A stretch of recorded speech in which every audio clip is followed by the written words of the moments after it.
lefts, this tendency has been actively cultivated and supported by the US government. I think there's another name that should be well known, which is Carl Gershman. Carl Gershman was a leader of what had been an important organization in the US left called Social Democrats USA. Social Democrats USA was one of the organizations that split out of the Socialist Party of America, which split into three factions. And one of the reasons that it split was the question of the Democratic Party and its relation to the Democratic Party. But another important contradiction was debate over Vietnam.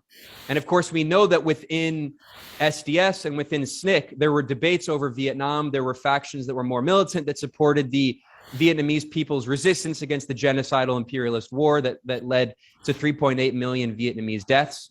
But then there were also factions of the left that were against the US war, but also against the armed resistance of the Vietnamese people to this genocidal onslaught. And then there were even factions which became the Shachtmanites, led by Max Shachtman, who had been a Trotskyite, who later became a complete neoconservative, who supported the war and also supported Bay of Pigs and others. But that's a long history I don't have time to get into. But I want to talk about Carl Gershman. So Social Democrats USA split out of the Socialist Party of America. Carl Gershman was a leader of Social Democrats USA, and he later became the founding director from 1983 until last year, 2021, of the National Endowment for Democracy, the NED. Many people who are watching this probably know what the NED is. This is a CIA cutout created by the Ronald Reagan administration, CIA under William Casey, in order to fund a lot of these compatible left groups, also right-wing groups. But let's not forget that it was the Solidarity so-called union in Poland, again, giving left-wing cover to objectively pro-imperialist, anti-communist activities that the CIA funded through the NED to eventually lead to the overthrow of the Polish People's Republic. So we know that the NED has been one of the main institutions in funding a lot of these non-communist left groups and compatible left groups around the world. I'm in Nicaragua right now. I mean, in 2018, there was a violent coup attempt against the elected Sandinista government. And there were people who called themselves leftists, even socialists, who were funded by the National Endowment for Democracy, including former Sandinistas who became U.S. embassy informants from a party called the MRS Party, the Movement for Renovation of Sandinismo. So this U.S. strategy of creating a compatible left, a pro-imperialist left, continues very much to this day. And the last thing I'll say is that with the new Cold War, I think it is very clear that the U.S. government and Western European governments, I'm not as familiar with the role of European governments in doing this, but we can bet. I mean, I'm sure that there is evidence of European governments doing the same thing that the U.S. government has been doing for decades in supporting this anti-communist, pro-imperialist left. But in terms of the new Cold War on China and Russia, it is very clear. I mean, I've shown it in some of my reporting that the NED has been funding a lot of groups that call themselves socialists and anarchists and even feminists and anti-racist, but who are explicitly anti-China. I did a report recently about how the U.S. government, the U.S. embassy in France, is funding a feminist Uyghur podcast about how evil China is and how China is supposedly this patriarchal, racist hellscape. And this feminist Uyghur podcast is funded by the U.S. government and is co-hosted by a former CIA officer. So it's very clear that in the new Cold War, the U.S. government continues putting a lot of resources into creating and foment and cultivating an anti-communist, pro-imperialist left that will provide so-called a left-wing justification for the proxy war on Russia and Ukraine and the new Cold War on China. So I think we should be very vigilant, and we should understand that while we're talking about the fundamental problems of the pro-imperialist social chauvinist tendency within much of the Western left, we should understand that there is a material basis for that ideology continuing to reproduce itself socially. And that material basis is very frequently resources coming directly from capitalist and imperialist governments like the United States.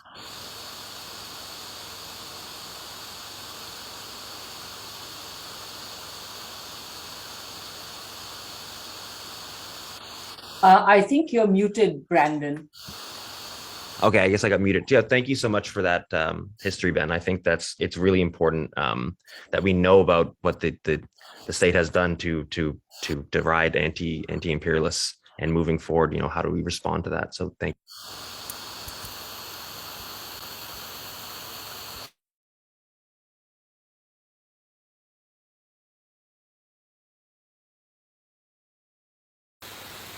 Okay, hi everyone. So welcome to our monthly meeting of the Michigan Peace Council. This is Monday, May 2nd, 2022. And that was a clip from Ben Norton speaking at the webinar put on by the International Manifesto Group. You can find it on a YouTube channel. And it's Anti-Imperialism and the Western Left.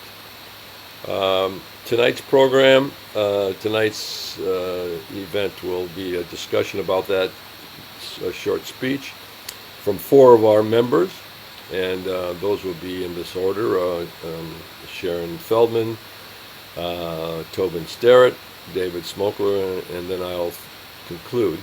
We're each going to speak roughly around 5 minutes, and then we want everybody else to feel free to join in on the discussion. But before we start, I'll let you know we're recording this segment, so if any of you don't want to show your face, you can turn your camera off. But y'all look good to me. So I want to introduce you to our officers first before we go any further. I'm the chair of the Michigan chapter, and we have our co-chair here with us, Linda Rayburn. Hi, Linda.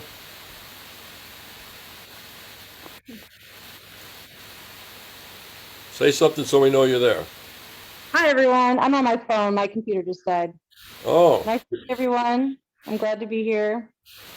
Did you get to watch the clip? Yeah, I did. Okay, great.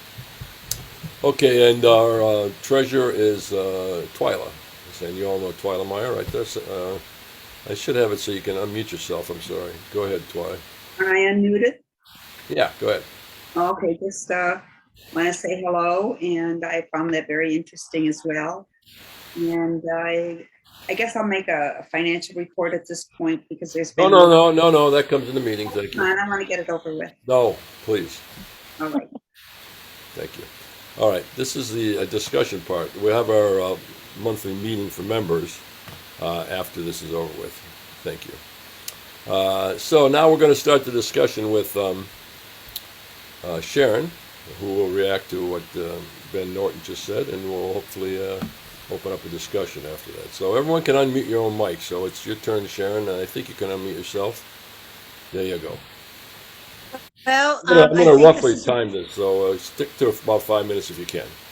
Yeah, I did time it actually a couple of times. I've watched this video now several times, and it's all very clear to me after all the times I've listened to it. I finally understand it all.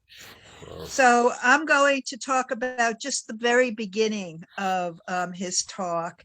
And the thing that I was most interested to start with was to try to learn about him. He seems very bright and articulate. And, as Ben Love said about him, he speaks 2 languages, and he's a journalist and a writer, a filmmaker, a musician, and a composer. If you go on his blog page, bennorton.com, you can see music he's composed. You can see places where he explored what happened to Aaron Copland. Aaron Copland was the CIA was investigating Aaron Copland because he had left views.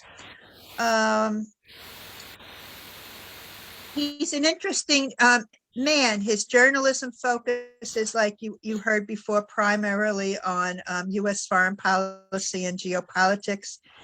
He's based in Latin America. He's a founder and editor of the independent news website Multipolarista, where he does original reporting in both English and Spanish. He's reported from numerous countries, including Venezuela, Nicaragua, Bolivia, Ecuador, Honduras, Colombia, and more. His journalistic work has been published in dozens of media outlets. Some of you may know Democracy Now!, Sky News, RT, Al Jazeera, and so many more. He did investigative journalism for the Gray Zone and produced the political podcast and video show Moderate Rebels. He even spent time at Salon and Alternate and Fair. It seems that he continues to go deeper and deeper to find the truth and expose the evilness of the imperialist nations. He really gets down. His videos are right with the people, and he's quite amazing. I thought there was a tremendous amount of information in this talk, and and it was also a very fresh view of, I think Bill mentioned that, in terms of the splits. Now, before World War I, there was what was called the Second International. And this was a group started in 1889, and it went through till 1916. It was an organization of socialist and labor parties formed on July 4th, 1889, at two simultaneous Paris meetings in which delegations from 20 countries participated. I mean, that's a lot of people. And what came up again and again was the feeling of the anti-military, not wanting to go to war, not wanting to fight your brothers, your other workers. Except then the World War I came about, and what happened is so many groups wanted to fight for their country, and they became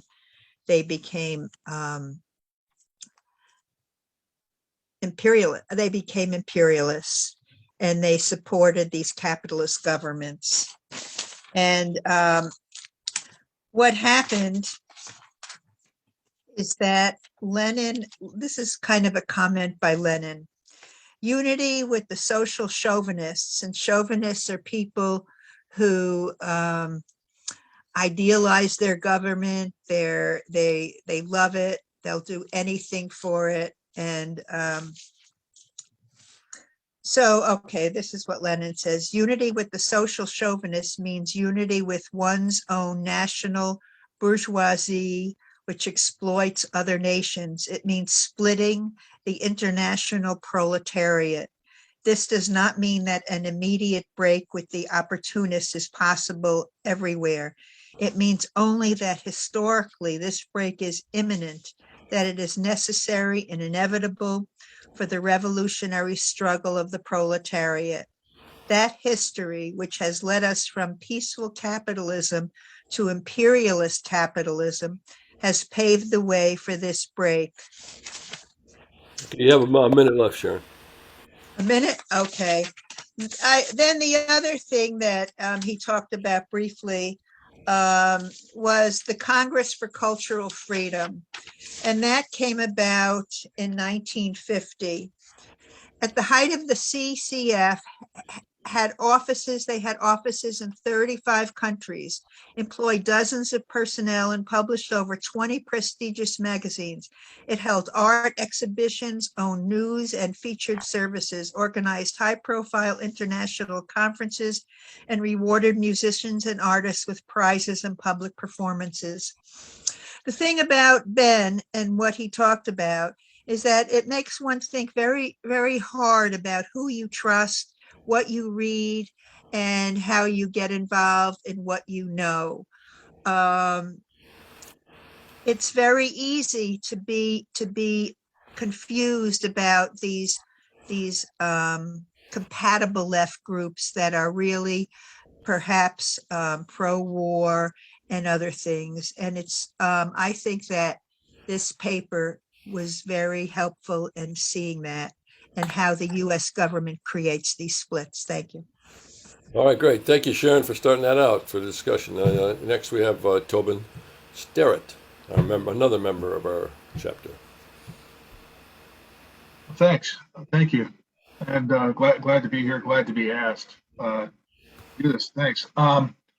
I was familiar with Ben Norton and his work for a while, and even the Congress for Cultural Freedom. I had not deep familiarity with, but I had some knowledge about. I remember the I was a kid, but I kind of remember seeing the solidarity slogan with respect to Poland, and had not thought of that as an infiltrated or synthetic movement. But it makes kind of sense. I was going to extrapolate just a little bit and go back a little further in the 20th century. It's about 20 years ago, BBC put out a documentary. It's about 3 or 4 hours long, called "The Century of the Self," and a good amount of it had to do with the legacy of someone named Edward Bernays, who was a European psychologist who was instrumental in laying the grounds for the psychological approach to getting people to respond to advertising and to all sorts of other stimuli. Those familiar with the book by Edward Herman and Noam Chomsky, Manufacturing Consent, basically Bernays' work was foundational to that. I think he was. This is about 1929 or so, and one of the things that has become more and more crucial to me in recent years is knowing the history of certain events that are going on in the news. I didn't get hip to that until I was well into my 40s, but it's such a crucial thing, because you're really out to see. I mean, even people who know their history right there, it doesn't. That's the strange thing about what Ben talked about and what Bernays did. And I'm thinking primarily of this unreal, nothing like it in my lifetime. 2 weeks after February 22nd, when Russia sent its military into Ukraine, right there, we were subjected to such a media blitz as something I have never seen before. I mean, it's like even if you knew the history, I was looking at, I was watching my Twitter feed, experienced journalists whose views I generally coincided with were just like deer in headlights. I think everybody kind of was to at least some degree. But the assault that followed, it was, we're at the point right now where it's not enough that people know the facts. People know terms like military industrial complex, know terms like color revolutions, and what they are. Those terms are being co-opted by the people who are fomenting this kind of thing and totally turning on their head. The expertise and the sophistication of that is something else, and that's a totally different subject. That's a subject area of study in and of itself. But what I appreciate about what Ben Norton laid out, and some people who are not as familiar with this, is a point of departure, a starting point, really, of history to unravel much of what we've come to understand, and much of what we're looking at and wondering how we got here. And it's a tough task. Much of it involves unlearning whatever preconceived notions we might have had. And I'm realizing I got it in the press, I got it in school, I carried it with me for most of my life. This is a journey that is going to take that is going to mean committing the rest of my life to. But this is important to understand. This is very crucial. Well, you got 1 minute. Okay, I'm about set, right? But yeah, we're at a point right now where we have not a functioning anti-war movement, but anti-war sentiments that are kind of all over the map, anti-war, but not anti this war, because the more we understand imperialism and its roots, and Vladimir Lenin's imperialism, the highest stage of capitalism, is I would say fundamental in this, in understanding. The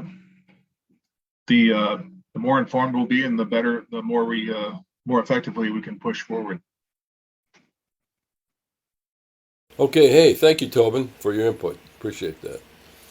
We're going to move on to David Smokler now, who is also a member of our group. And these people are all members of other groups too, but we won't get into the bios right now. Go ahead, David. Well, again, Bill, thanks for this opportunity. And thanks for your Wednesday night China film class. And thanks for being an anti-imperialist, because as you said, this group here may be the only anti-imperialist peace group. There's a lot of people who are against war, but they don't really know about the reasons that we have wars. When Kennedy was assassinated and people really questioned that Oswald could do this thing from this building, and it just seemed impossible, the magic bullet, etc. But they called the folks who didn't accept this conspiracy theorists. This is where the term conspiracy theorists came about, not accepting their lies, their absurdities. And even now they want to establish this disinformation board. I don't know if everybody's heard about that.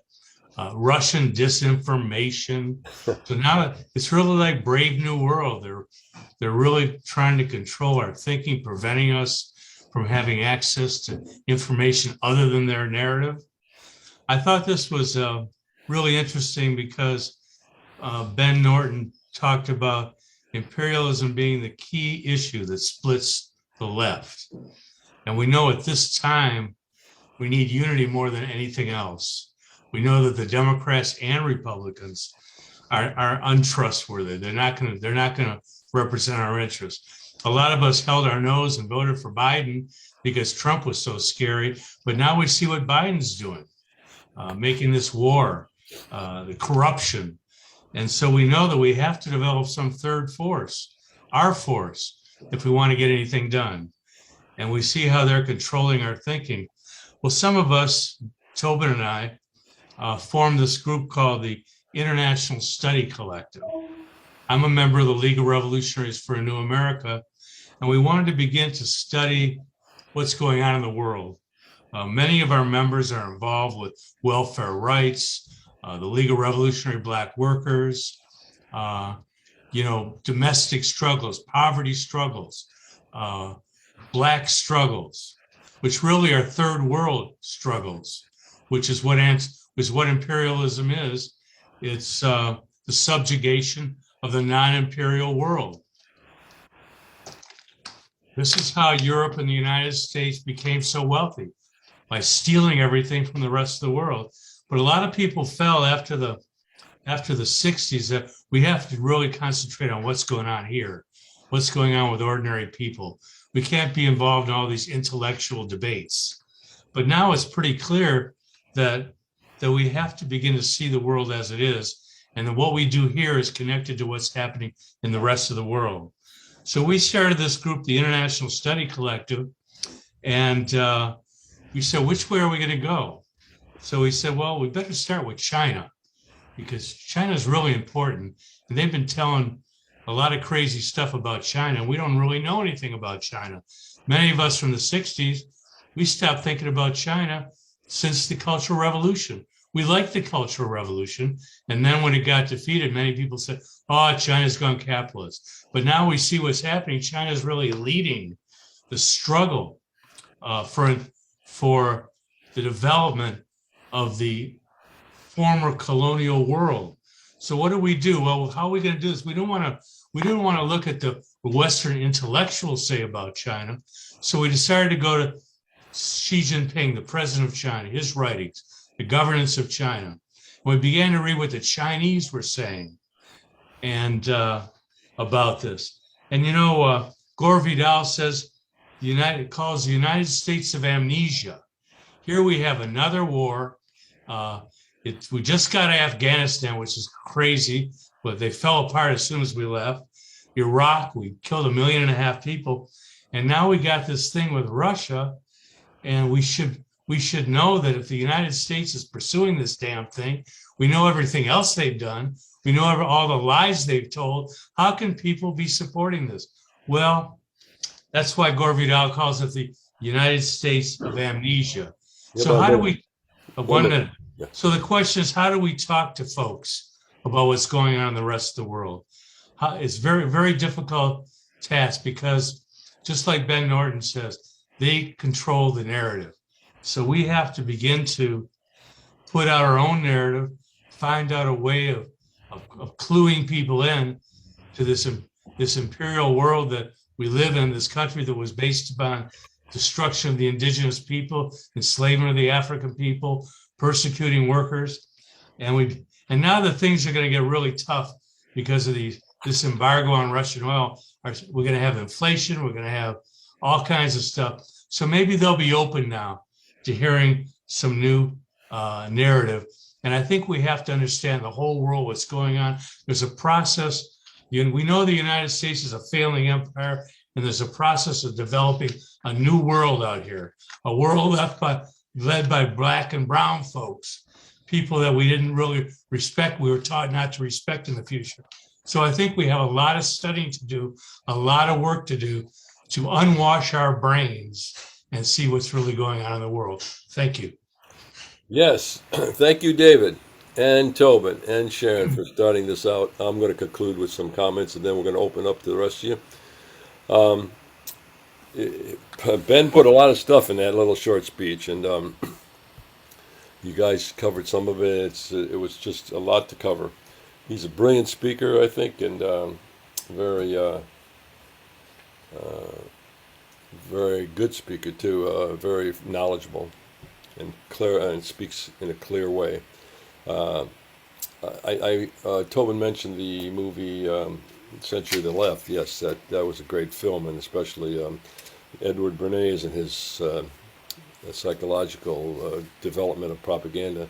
And he was Freud's nephew. I think Tobin forgot to mention that, but that was sort of interesting tidbit there.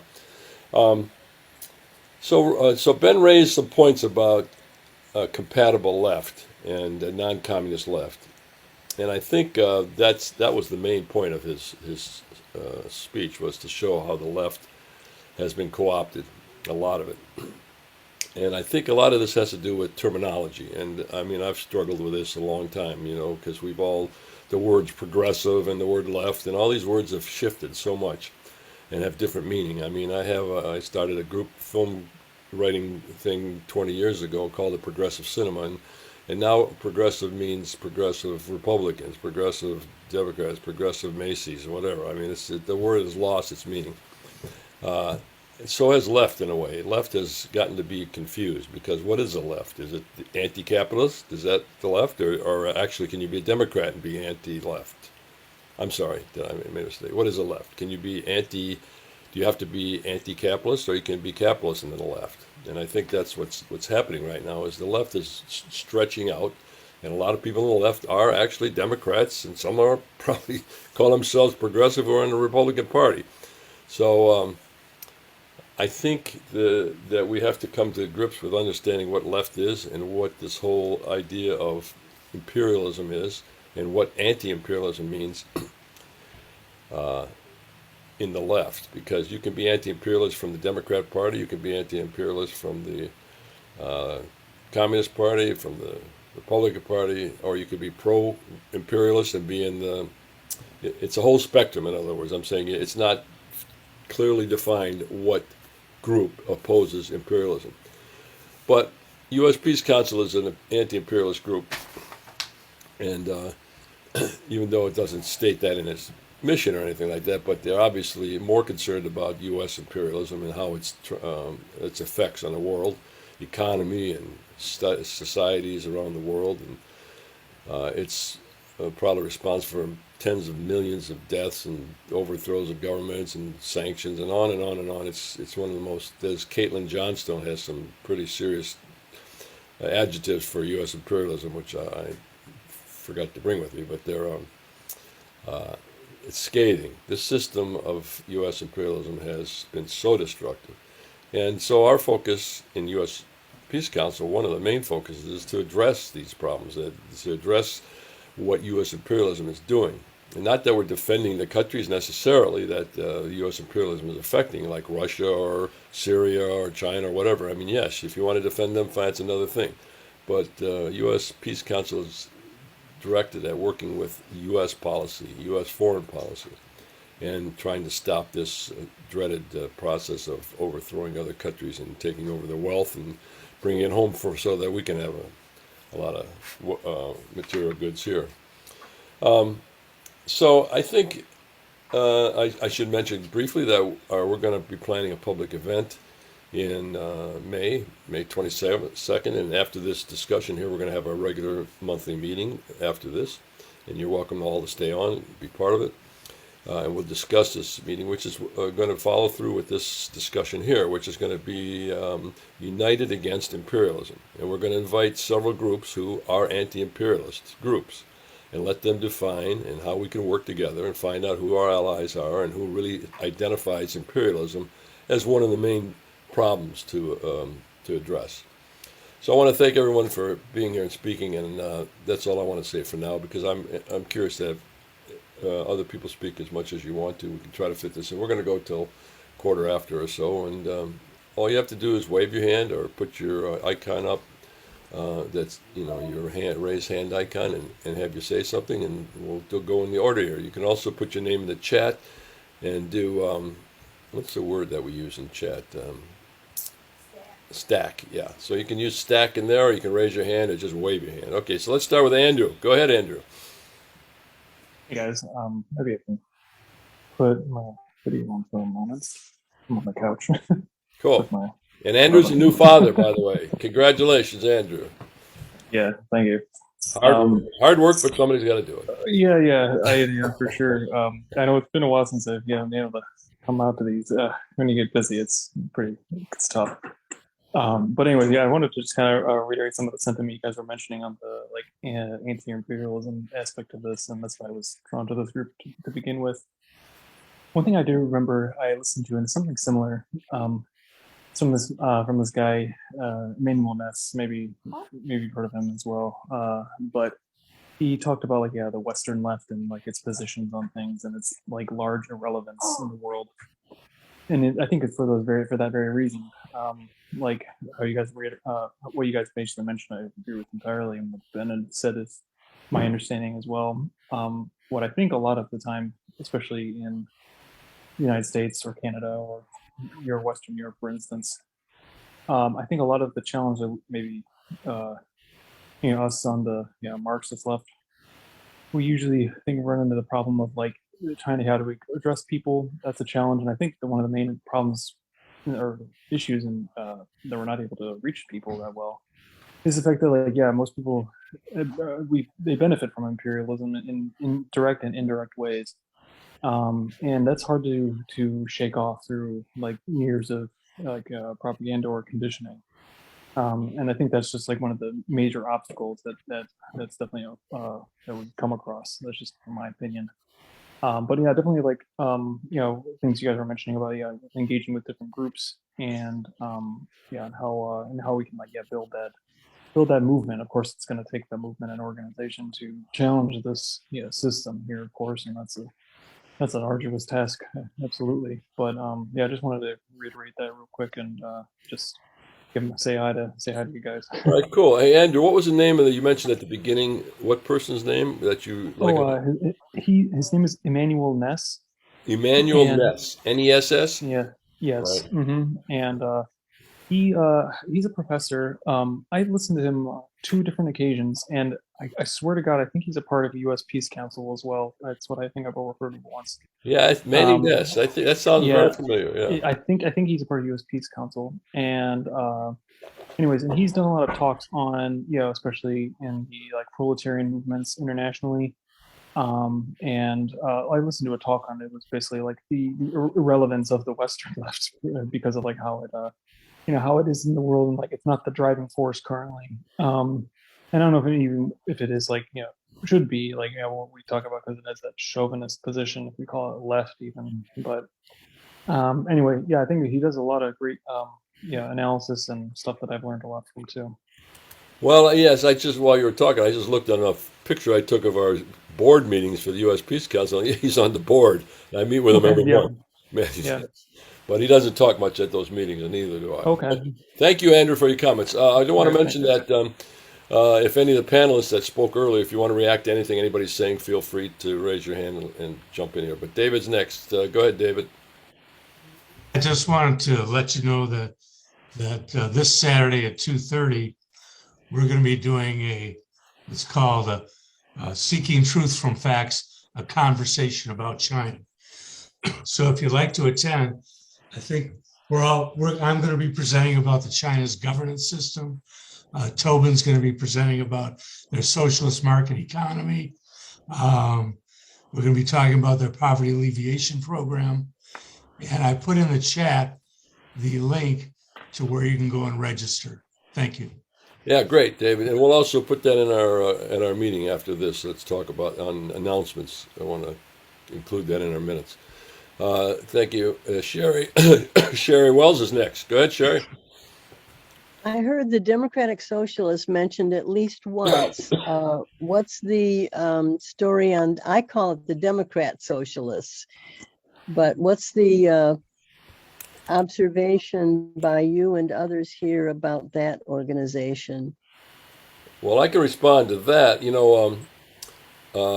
Carl Gershman, who we talked about, started the Social Democrats USA. It was a split off from the Socialist Party, because they had differences of positions about the Vietnam War. Remember they mentioned that? Well, Gershwin Yes. ended up being involved with NED, and he became more or less a neoliberal, and the Social Democratic Party is loaded with pro-imperialists, actually. In other words, they're not challenging the capitalist system. If you defend the capitalist system, you're pro-imperialist, because that's what the capitalist system is. A lot of people don't understand that. They don't know that. They think social democrat means making the Democratic Party a cool thing, and it's a mix of socialism, a mix of democratic democracy, or whatever. It's not. It's not the same thing at all. But Social Democratic Party, SDS. That was Students for Democratic. What is it called now? DSA, Democratic Socialist. DSA, right? DSA. Yeah. They're mixed with a lot of people. A lot of Trotskyists took over the party in Detroit here, and Trotskyists for a long time have been known as being anti-Soviet, certainly anti-communist in that sense.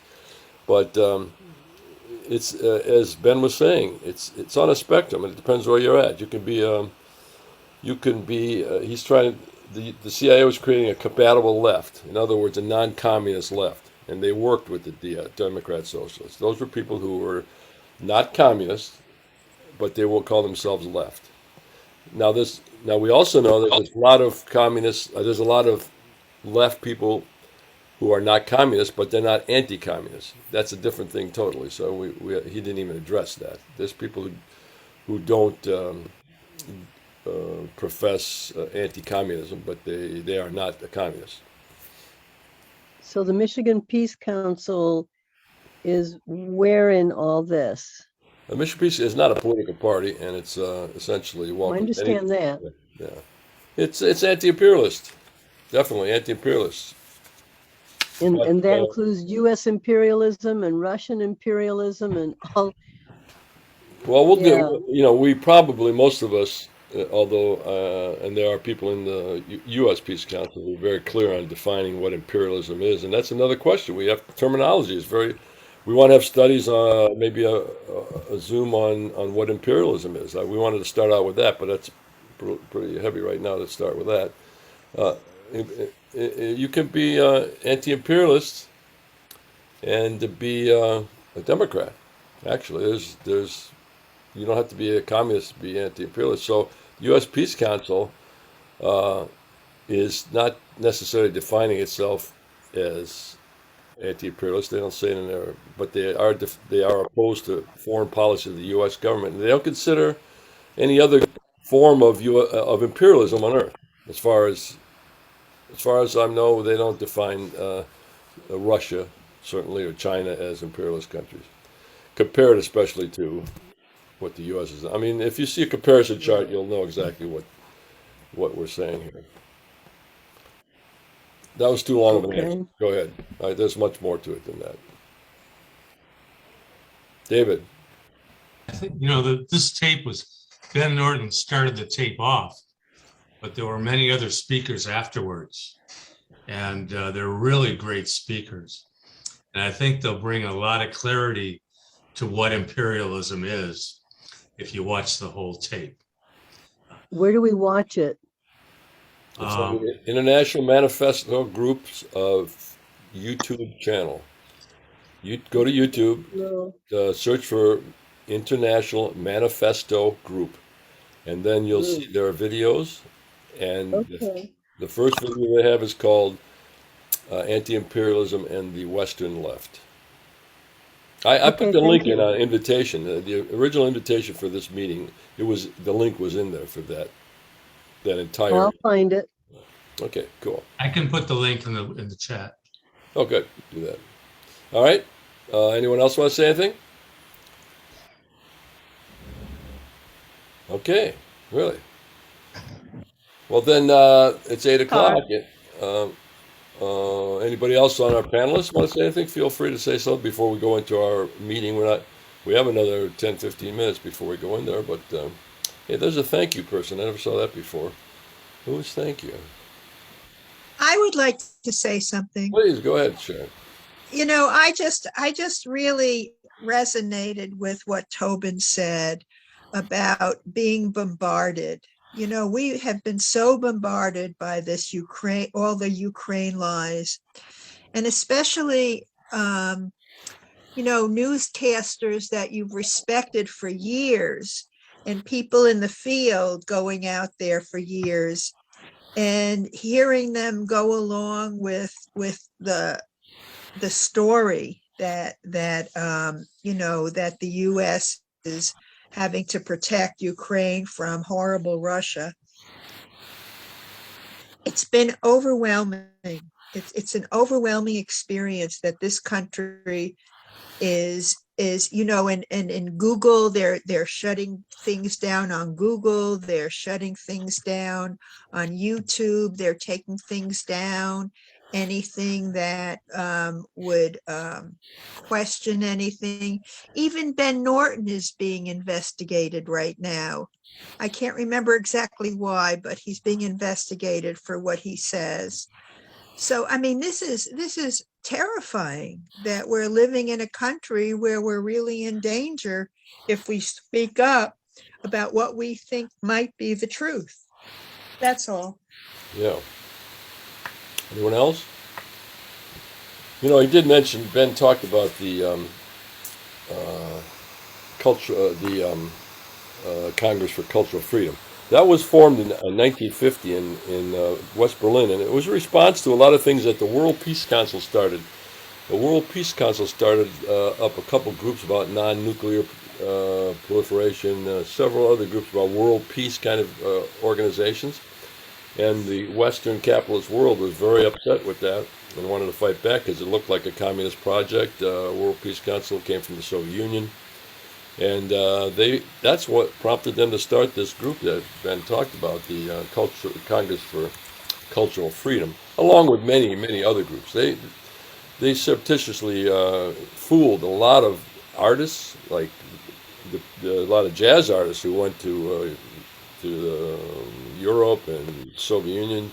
Louis Armstrong, Miles Davis, a lot of those people were paid to go there and show how great black people are living in America and this great music and all this, and then they'd come back to America and they'd be put to the back of the bus, and I mean, this sort of stuff. And there's been books written about that. As a matter of fact, there's that musical that I was involved with called The Real Ambassadors, which is about that story. And a guy named a great writer, Gerald Horne, wrote a book about jazz and justice, which talked about this group, the Congress for Cultural Freedom.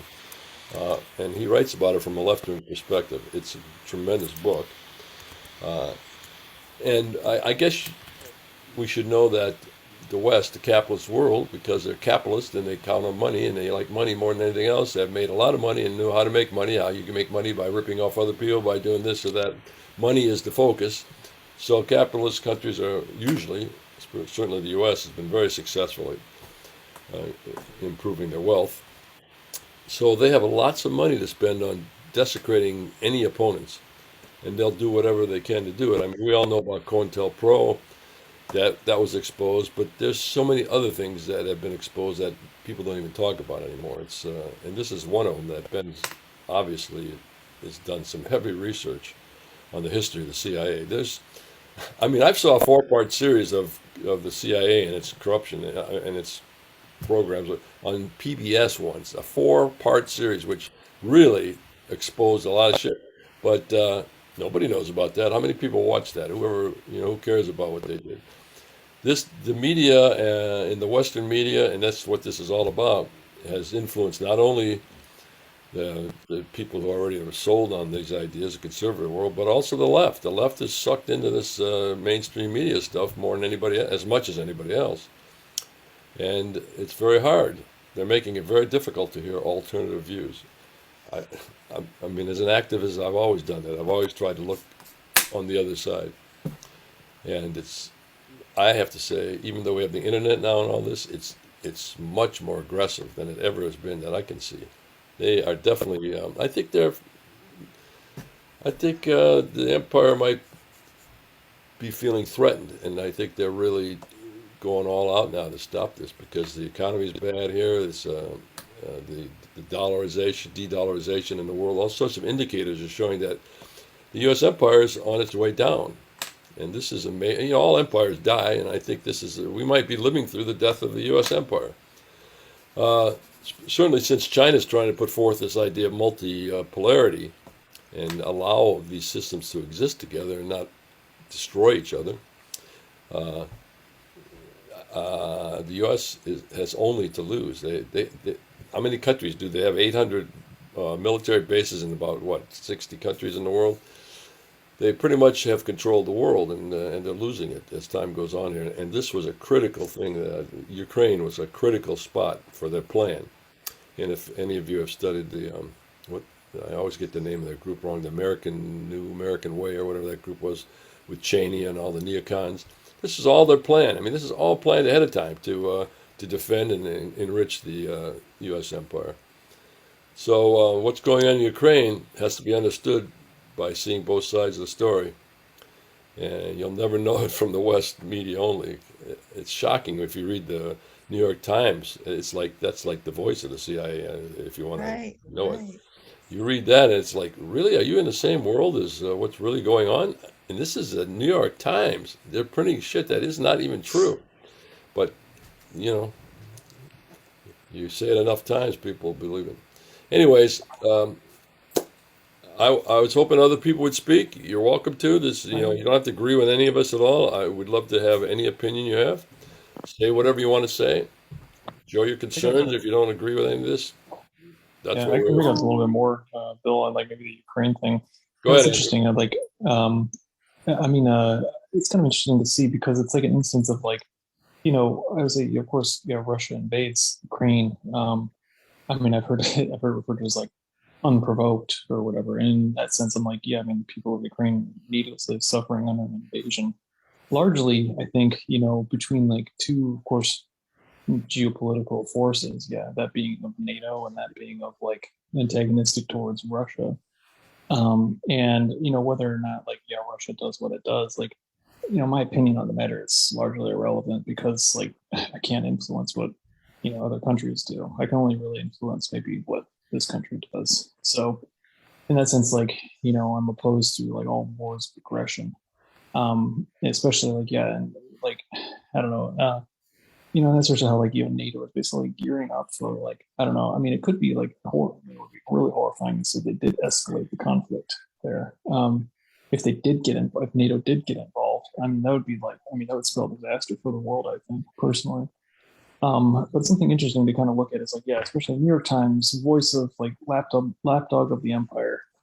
They do a lot of reporting, and it's not necessarily to say that it's like what they report is, it could sometimes it's outright false, but a lot of times it's just the actual emphasis that they put on things that I think is the keynote, which is like the nonstop nonstop overload of information on like the invasion of Ukraine.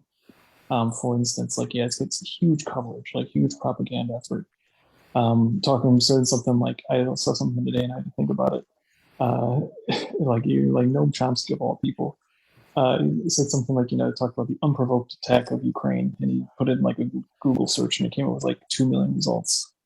But if you do the same search result for like the unprovoked invasion of Iraq by the United States, you'll hardly get a peep out of that phrase being uttered, for instance. So it's like, it's a very like, it's a very one-sided view, I think, where you get like, something's happening in the world, like in Ukraine. And, people see it, I don't know, as just some sort of like, because you've been conditioned to see like Russia bad no matter what, and like largely ignore the other like circumstances. I mean, I don't think people know that are aware that like the United States was giving weapons to that Azov battalion for years, and maybe still are. I don't know, more likely, which is just like a neo-Nazi battalion in Ukraine, for instance. I mean, and this is the people that talk about like defending freedom and democracy. It's just laughable on its face. I don't know. I mean, I don't really know what more to say on it except for the fact that like, it's just sort of like it's totally skewed. I think people's views on this thing. You sort of like people are sort of look to think like, no, I have to pick a side in this conflict. I don't think we have to pick a side. I think you can choose to oppose war, and which is what this whole group is about, anyways. It's peace council, so and just in general, like because people are needlessly suffering in war. Obviously, it's horrible, and like I wouldn't wish them on anybody. But understanding the context, I think, is key to maybe finding a solution where it's like maybe internationally. I don't know, but I'll leave it at that. Yeah, thank you, Andrew. David? Yeah, I think, if you want to understand these situations, you got to study. And the fact of the matter is that this war has been going on for 8 years since the United States overthrew the democratically elected government in the Ukraine, using as its fighting force Nazis. That if you ever heard of Operation Gladio after World War II, the United States put in one of the presentations talks about it, took these Nazis and had sleeper cells, put them in positions of power in Europe. In fact, the first director of security in West Germany was a former Nazi. And so they overthrew this government, and the people reacted to it because they started to outlaw the Russian language, and people started demonstrating, particularly in the east of Ukraine, against this coup. They went to Odessa, where people were peacefully demonstrating, and they forced them into the trade union building and burned it down and killed 36 people. People were hanging on the outside of the building, and they were shooting them. Now, people don't know that background. And then for 8 years, and then the Donetsk sections, the Lugansk sections, armed themselves and protected themselves. And the Ukraine military attacked them, but they were able to hold them back. And for 8 years, the Ukraine military, and they got this Azov battalion, incorporated into the National Guard, they've been bombarding Donetsk and Lugansk, and they've killed 14,000 people.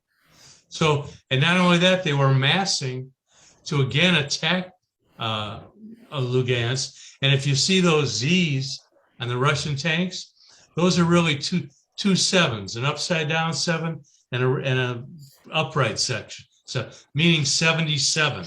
It's been 77 years since Russia defeated the Nazis. And they were going back in there again to defeat the Nazis. They were getting ready to attack Donetsk and Lugansk, and they wanted to dismember Russia. So I would argue that it wasn't an invasion, that they were protecting themselves, and the U.S. Peace Council sets out the law, the international law on this, that you have a right to protect yourself. But if you don't know the background, and all you see is, oh, they went in there, they invaded that, that's wrong. You got to know the background, you've got to study, and I think maybe we should talk about that. People, just like we're studying China now, we didn't know anything about China, but now we know a lot about China. So from my study, it was not an invasion, and the U.S. We know what the U.S. did. They were arming Ukraine, Nazifying Ukraine, and wanting to dismember Russia. And one of the videos that was part of this whole tape said that after the dissolution of the Soviet Union, Russia was like a developing nation. Their lifespan went down. It was terrible, and they have now developed themselves. They become a power, and the United States can't stand any alternative power in the world, any competitive peer in the world. But you have to study the background. You have to do work, and you have to find out what the sources are, and maybe we can help people to do that. Thank you. Yeah, thanks, Dave. So we're going to conclude this discussion that's being recorded. I just want to say a couple of comments. In regards to the positions that the anti-imperialist left take, they say that they oppose U.S., NATO, Ukraine involvement, enticing the Russians to attack Ukraine. Imperialist left would be taking the position of blaming Russia for this whole thing without taking into account at all U.S. imperialism. So that's how the compatible left, or some people may call it the fake left or whatever else. Ben calls it the non-communist left. Those are the ones who are blaming Russia and not taking into account U.S. imperialism. They're imperialists. The ones who've spoken here who are anti-imperialists understand that Russia was provoked into this, and Russia made it quite clear, and some of us have mentioned that they didn't want this war, and they didn't want to go in. It was a military operation, and that's all they call it. And then once they get done what they wanted to get done, demilitarize and denazify, they're out of there. But because of the resistance, because of the continuing arms shipments going there from the West, it's going to be difficult for them to get out of there, I think. We'll find out soon. But in other words, just to conclude, we're trying to define the anti-imperialist left and the imperialist left. And that's what our discussion was about, and that's what Ben Norton was saying, more or less, that we have to be clear that some of the people who call themselves left are defending the empire, are defending imperialism.